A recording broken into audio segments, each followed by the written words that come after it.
برګرو په کراچۍ کې زمونږ د خپل واده دی نو هغه ماته د واده کارت په واتس اپ باندې راولېږو ما یې ښه زه هم سوړګې کلاړی نه یم ما 5000 روپیو تصویر ویستو هغه مو ته سینډ کو ما یې ځای لرې دی درتلې نه شو دا به ناوي له زما طرفه ورکې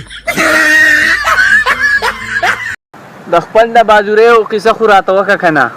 یار زه تللی وم جنګ له بس یو کس په دې خپو خپو مې وویشتو اورې نه مړه په دې سر دې ول نه ویشتو په سر د مخکې نه چا ویشتی و که نه وختي ما خپلې ښځې ته وی ما له روټۍ راوړه هغه راته قار شوه ما ته وایي دا کم قانون دی چې ښځې به روټۍ پخوي او بیا به یې خاوندان له ورکوي ما ورته داسې ښکلي په مینه باندې وویې ما ویې ګوره دا د ټولې دنیا قانون دی چې قیدیان له روټۍ حکومت ورکوي یا لکه ولې خپه ناسې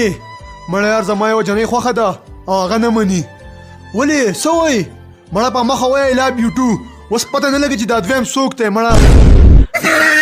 د کرونا نه مخکې به چې بازار ته لاړې جینکو به رقم عطرونه لګولي وو چې خواته به د تېره شوه د یو ګل بوی به در باندې ولګېده اوس چې بازار ته لاړ شي او جنۍ د خواته تېره شي د ډیټولو بوی ته زیات وروره چې د اسقر کور والا د زوم دومره عزت ولي کوي هغه ځکه چې هغو ته پته وي چې دا هغه نر ځوان دی کوم چې زموږ د کور مصیبت په خپل سر اغستی دی یاره عارف خان لاله چې به د انسان کې د ټول نه مضبوط ځای کم ځای یاره په ښځو کې چې کم دی که نو د ټول نه مضبوط ځای ژبه ده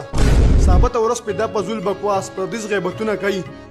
دا کچر کچر یې راښکلي او دې ژبې له قرآن ورکه که دا ستړی کېږي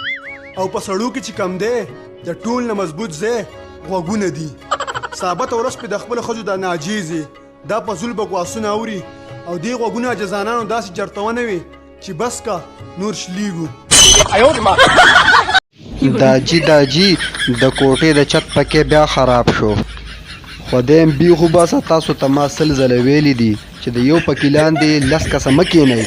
هغه دومره لوډ نشي برداشت کولی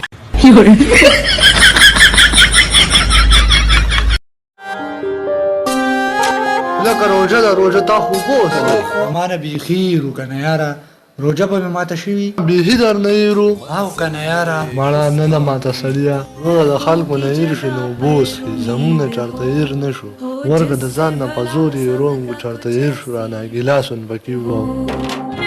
لکه روژه ده دا ته سکای सबके लिए पैगाम है रमजान इश्क है